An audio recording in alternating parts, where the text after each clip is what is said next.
আপনি কি এই কোরআন বিশ্বাস করেন? হ্যাঁ, অবশ্যই বিশ্বাস করি। এই কোরআনে কি কোনো ভুল আছে? আর না, এই কোরআনে কোনো ভুল নাই। আল্লাহ রাসূলকে কি আপনি মানেন?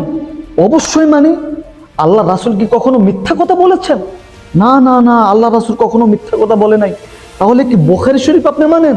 হ্যাঁ, বুখারী শরীফ আমি মানি। কেন? বুখারী শরীফের যত হাদিস আছে সমস্ত হাদিস সহিহ।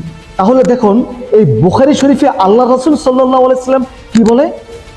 এই বুখারী শরীফের 4425 নম্বর হাদিসের ভিতরে আল্লাহ রাসূল সাল্লাল্লাহু আলাইহি ওয়াসাল্লাম বলেন, লান ইউফলিহা কওমুন ওয়াল্লাহু আমরুআহুম আমরুআতান।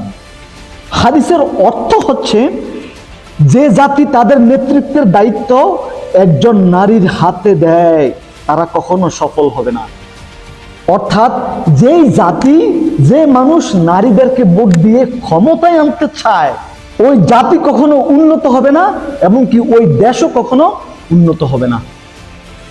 অন্য এক হাদিসের ভিতরে আল্লাহ রাসূল সাল্লাল্লাহু আলাইহি ওয়াসাল্লাম বলেন, যে জাতি নারীদেরকে ভোট দিয়ে ক্ষমতায় আনতে চায় ওই দেশ থেকে আল্লাহ সুবহানাহু তাআলা বরকত উঠিয়ে নেয়। অর্থাৎ এই দেশের ভিতরে আল্লাহর কোনো বরকত থাকবে না। এবার দেখুন, আল্লাহ তাআলা পবিত্র কোরআনে সূরা নিসার 35 নম্বর আয়াতে কি বলেন? আর রিজালু কওয়ামুনা আলান নিসাই বিমা ফাদ্দালাল্লাহু বা'দাহুম আলা বা'দিন। অর্থ হচ্ছে, পুরুষরা নারীদের উপর নেতৃত্ব দিবে। আমি পুরুষদেরকে শুধু বানিয়েছি নারীদের উপর নেতৃত্ব দেওয়ার জন্য। এই কথাটা কার? আল্লাহর।